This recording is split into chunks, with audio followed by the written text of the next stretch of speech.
I was one of the students who witnessed the Columbine shooting with my own eyes. It is common knowledge that there were only two shooters, Eric Harris and Dylan Klebold. However, this is not actually the case. Many of you might not believe me, but there was a third shooter in the Columbine shooting, which was the nigger George Floyd.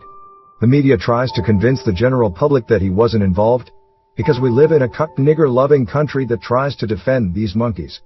I will now retell the Columbine shooting from my point of view. I was in math class that day. We were learning about the super hard and boring quadratic formula. I was never the best student, so I just zoned out and did not give a fuck about my high school performance.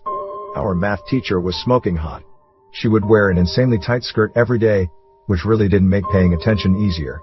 My boner grew as I stared at her visible ass crack. Of course, I would only look at it with my peripheral vision, to avoid looking like a creep. Whenever she'd write or erase the board, her ass cheeks would jiggle, which made it even hotter. I eventually could not resist the urge to jerk off. I slowly put my hand in my pocket and began to rub it off. Because I sat in the front middle seat, I had to try not to make it obvious, so the best thing I could do was edge. I was rubbing my dick to her ass for a good 15 minutes when I really felt the need to nut to the teacher's ass. I got so desperate that I raised my hand and excused myself to go to the washroom, to which the teacher said yes. She handed me the hallway pass and I left the classroom. As I made my way to the washroom, my boner was fading away. Because of this, I had to re-jack off once I made it to the washroom. Eventually, I busted a nut while thinking about the teacher's ass. It felt so damn good. Almost as good as nutting on the George Floyd toy. I spent the next few minutes cleaning myself up and spraying deodorant on my ball sack to ward off the smell of cum. I realized how much time I had spent jerking off when I heard the bell ring. The class was already over. Right as I was about to leave the washroom, I heard some loud cracking sounds. All of a sudden, the students began to run and scream in panic. I watched as they hid under whatever large enough objects were available.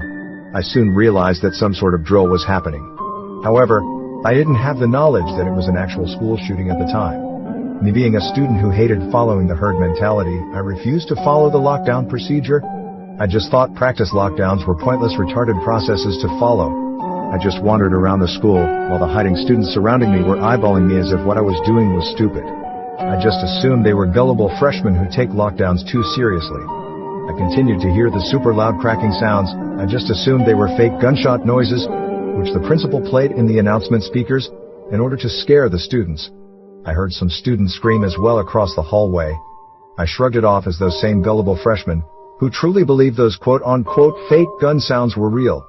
I wandered around the school. Mind you, I was quite a distance away from the cafeteria, so I was not near Eric and Dylan at all. I eventually stumbled upon the teacher's lounge. Despite it being very quiet there were a lot of teachers hiding under desks. I went in there. As I walked in, I noticed that there was one adult who was not actually hiding. At first, I thought was a teacher. He was a nigger who stood at an astounding 6'5". Sure, there were a few nigger teachers in Columbine, but the weird thing was none of them were as tall as him. He was also wearing a dirty basketball jersey and jeans. It did not look like the kind of outfit a high school teacher would wear. He was holding a very large sniper with his right hand. That was when I began to question my initial thought that this was just a drill. The tall black nigger turned on the sniper's laser scope and began aiming it across the various teachers. Eventually, he stopped right when he pointed the sniper at the pregnant belly of a female teacher. It was one of the chemistry teachers. "Please teach me how to make fentanyl, or else I will shoot your belly," he yelled at the chemistry teacher. She started to break into tears. I watched George Floyd as he loaded up this very interesting-looking ammunition into the sniper. It looked kind of like a tranquilizer dart, except its contents were white. He shot her in the stomach. What surprised me was that the chemistry teacher didn't seem to be affected by it right away. She did not show any signs of pain, nor did she pass out from whatever drug was injected into her stomach. After a few seconds, she started to have a really hard time breathing. That was when I realized the tall nigger actually shot her with a fentanyl gun. He continued to flash his sniper's laser from teacher to teacher. After he checked the last one in the far right section of the master desk, he left the lounge. He didn't even seem to notice me. That left me wondering why he only targeted the pregnant teacher. I was curious about who the fuck that nigger was. Keep in mind, I was not aware of Dylan and Eric at the time. I was wondering why he would shoot up this school if he isn't a student nor a teacher. I called it safe when he did not bother shooting me, so I followed him. He was looking around vigorously, as if he was looking for specific victims. As I was quietly stalking him behind his back, I noticed that there was a name sewn on the back of his basketball jersey. It said George Perry Floyd. At the time, I've already heard about his crimes back in 1997 from the news, so he was not exactly an unfamiliar face. George Floyd went up to one of the chemistry lab's doors and knocked on it hard. Of course, as nobody answered. He knocked twice. Still no response. George Floyd got angry, so he rammed the butt of his gun on the door. It was completely demolished. He entered and walked in, stomping like a monster. Despite everyone's best efforts hiding under lab benches, it was still pretty obvious that they were there. "Hey, anyone here know how to make fentanyl?" George Floyd asked. George Floyd turned his laser scope back on and began scanning all the chemistry lab students. Keep in mind, there were a lot of horse students in Columbine, because it didn't take George Floyd long until he spotted a pregnant girl. "Please make me some fentanyl, or else I will shoot your belly," George Floyd demanded her. "No, please don't shoot my baby," the pregnant girl said. Without hesitation, George Floyd shot her belly with that fentanyl sniper. Seconds later, she was struggling to breathe. I noticed a pattern. He appeared to be exclusively targeting pregnant victims. He did not seem to care about non-pregnant people at all. George Floyd then exited the chemistry lab. Again, he walked past me without even acknowledging my existence. I followed him. George Floyd started to make his way to the cafeteria.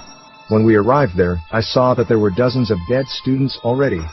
They were not pregnant, however. That was when I realized that George Floyd was not the only shooter. George Floyd then cherry-picked certain duffel bags. He grabbed a handful of powdered fentanyl and sprinkled some in each of the bags. He then leaked out this certain type of gas from each of them. I quickly took a peek at the insides of them and saw that each of them contained a propane bomb. George Floyd essentially replaced the propane with fentanyl.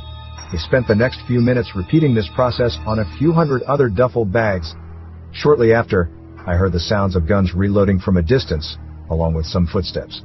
I knew that it was the other shooters coming, even though George Floyd completely ignored me despite me watching all this. Given that it was evident they killed non-pregnant students, I quickly jumped inside a recycling bin to hide. Right before Dylan and Eric entered the cafeteria, my line of sight lined up perfectly with the gap between the recycling bin and its lid, so I was able to spy on them. Eric and Dylan were talking amongst themselves about how the supposed propane bombs failed to detonate. "Hey George, can you please explain why you didn't detonate the bombs?" Dylan asked George Floyd. "Ooga booga, I tried to fuel them with fentanyl instead, but I guess it made it even worse," George Floyd said. "You idiot. Why the fuck did you replace the propane with fentanyl?" Dylan shouted angrily. "Also, why are there still a lot of kids alive?" Eric questioned George Floyd. "I only targeted pregnant women," George Floyd said. "I knew we shouldn't have hired a nigger for the shooting," Eric said. Eric snapped and tackled George Floyd. He punched that nigger in the face several times before kneeing on his neck. "Ah shit, Eric, I can't breathe," George Floyd said. While Eric was busy trying to suffocate George Floyd to death, I noticed that there was a shadow of policemen that were walking towards the cafeteria. Eric, Dylan, and George Floyd noticed them shortly. With his godlike speed, George Floyd ran the fuck away from the scene before the cops could see him. Dylan and Eric were too slow to react, so once the cops arrived at the scene, Eric and Dylan Ronnie McNutted themselves. The cops pointed their flashlights at their dead corpses. I did not want to look suspicious when they do eventually find me, so I exited the recycling bin and straight up told the cops everything that happened in detail. I explained how George Floyd was also one of the shooters and that he only targeted pregnant women, and the reason why they don't see him here is that he ditched the crime scene before they arrived. They nodded. "Nice try, kid. But your story is too hard to believe," one of the cops said. I guess they thought the whole pregnant women target part of the story sounded too ridiculous. One of them put me in handcuffs and arrested me. I was later brought to the police station because they suspected that I was involved in the shooting by lying to them. In the following weeks, I was investigated as a supplementation to the crime scene examination. They eventually came to the conclusion that I had no direct contribution to deaths, but I was put in prison for 21 years because they still thought I assisted Dylan and Eric in their plans. As of now, as I am writing this, I just got released from prison recently. After all those years, I've been prison raped by 7 feet tall niggers named Tyrone for 21 years. I am eager to put this up online to finally reveal the truth that George Floyd was actually the third Columbine shooter.